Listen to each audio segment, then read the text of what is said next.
Hello বন্ধুরা, জ্ঞানজ্যোতি coaching সেন্টারের পক্ষ থেকে তোমাদের সকলকে জানাই আরও একবার স্বাগত। আজকের ক্লাসে আলোচনার বিষয় হচ্ছে পেরিয়কয় সম্পর্কে, অর্থাৎ পেরিয়কয় কী বা পেরিয়কয় বলতে কাদের বোঝানো হয়েছে এবং এই টপিকটার মধ্যে আরও কী কোন কোন বিষয়গুলো রয়েছে মূলত সেটা নিয়েই আজকের ক্লাসের মাধ্যমে তোমাদের সঙ্গে আলোচনা করব। ঠিক আছে?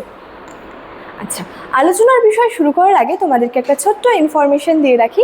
তোমরা যারা যারা ভাবছো আমাদের সঙ্গে এই সেমিস্টারে অনলাইনে যুক্ত হবে, তারা কর্নারে দুটো নম্বর দেখতে পাচ্ছ, 7076398606 এবং 6295916282। এই নাম্বার দুটি হলো আমাদের জ্ঞানজ্যোতি কোচিং সেন্টারের অফিসিয়াল হেল্পলাইন নাম্বার। তোমরা যারা যারা ভাবছো আমাদের সঙ্গে অনলাইনে যুক্ত হবে, নাম্বার দুটির মধ্যে কিন্তু যে কোনো একটি নাম্বারে যোগাযোগ করে আমাদের সঙ্গে যুক্ত হয়ে যেতে পারো। ঠিক আছে? আচ্ছা, এবারে তোমাদের সেমিস্টারের কোর্স ফি সম্পর্কে একটু বলে রাখি। দেখো, তোমাদের সেমিস্টারে যেই কোর্স ফিটা আগে ছিল সেটা ছিল হচ্ছে 1199 রুপিস, কিন্তু এই কোর্স ফিটা এখন বর্তমানে তোমাদের পে করতে হচ্ছে না, কারণ তোমাদের জন্য কিন্তু একটা অফার রাখা হয়েছে। তোমরা কিন্তু শুধুমাত্র 99 রুপিস রেজিস্ট্রেশন ফি এর মাধ্যমে তোমাদের কিন্তু পুরো সেমিস্টারটা যেটা আছে সেটা ক্লিয়ার করে নিতে পারছো। এবং এই যে একটা সুন্দর অফার রাখা হয়েছে, এই অফারটা কিন্তু শুধুমাত্র প্রথম 100 জন স্টুডেন্টসের জন্যই রাখা হয়েছে, অর্থাৎ সেকেন্ড সেমিস্টারের প্রথম 100 জন, ফোর্থ সেমিস্টারের প্রথম 100 জন এবং সিক্স সেমিস্টারে প্রথম 100 জন স্টুডেন্টসের জন্য এই অফারটা রাখা হয়েছে। ঠিক আছে? আচ্ছা, এই ছিল ইনফরমেশনের বিষয়। এবার সরাসরি আলোচনার বিষয় শুরু করছি।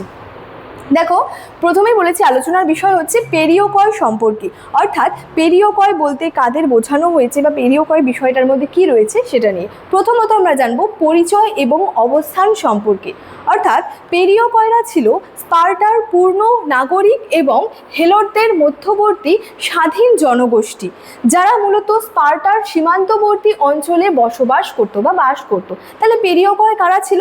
পেরিয়কয়রা ছিল স্পার্টার যে পূর্ণ নাগরিক, স্পার্টার পূর্ণ নাগরিক ছিল এই পেরিয়কয়রা, এবং এই পেরিয়কয়রা কিন্তু হেলোটদের মধ্যবর্তী স্তরের কিন্তু স্বাধীন নাগরিক ছিল, জনগোষ্ঠী ছিল, স্বাধীন জনগোষ্ঠী ছিল, যারা কোথায় বসবাস করতো? স্পার্টার যে সীমান্তবর্তী অঞ্চল, সেই সীমান্তবর্তী অঞ্চলে এই পেরিয়কয়দের অবস্থান ছিল। ঠিক আছে? পেরিয়কয় শব্দের অর্থ হলো যারা আশেপাশে বাস করে এবং তারা ডোরিক ভাষায় কথা বলতো। এই পেরিয়কয়রা যারা ছিল তারা কিন্তু এই ডোরিক ভাষার মাধ্যমে কিন্তু কি করতো? কথা বলতো।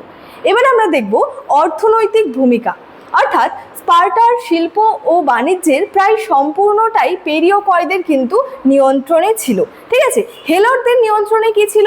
যে আর কি কৃষিকাজটা যেটা ছিল, চাষবাসটা, সেটা হেলোটদের নিয়ন্ত্রণে ছিল, এবং পেরিয়কয়দের নিয়ন্ত্রণে কি ছিল?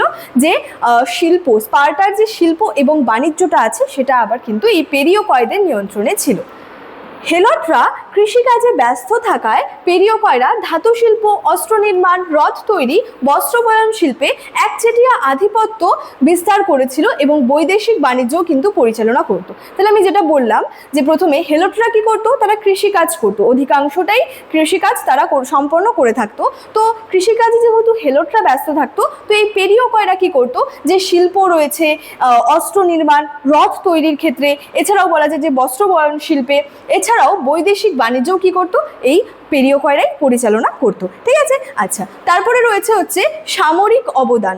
এখানে বলেছে স্পার্টার সামরিক বাহিনীতে পেরিয়কয়দের ভূমিকা ছিল অত্যন্ত গুরুত্বপূর্ণ।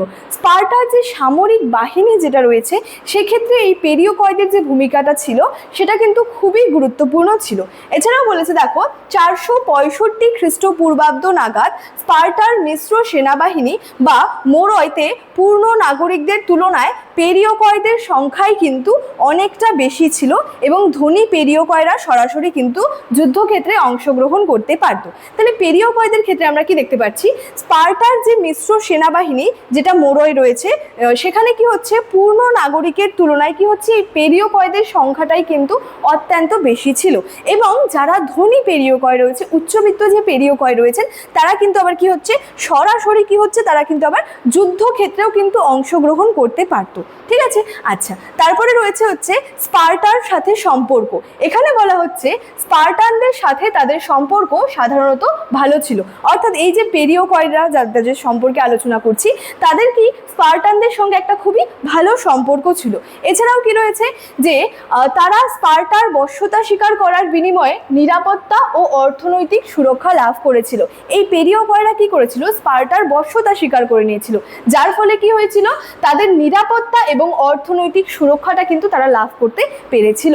এছাড়াও বলেছে হেলরদের বিদ্রোহ দমনে তারা সর্বদাই স্পার্টানদের পক্ষ নিয়ে কাজ করত। অর্থাৎ এই যে হেলরদের যে বিদ্রোহ দমন হতো, সেক্ষেত্রে কি করত, এই পেরিওকয়রা সর্বদা অর্থাৎ সবসময় স্পার্টানদের পক্ষ নিয়েই কিন্তু যে কাজটা কিন্তু করে থাকতো। তারপরে রয়েছে হচ্ছে সামাজিক মর্যাদা। এখানে কি বলা হচ্ছে, ঐতিহাসিক এম.আই. ফিননের মতে পেরিওকয়রা একটি সুরক্ষিত জীবনযাপন করত।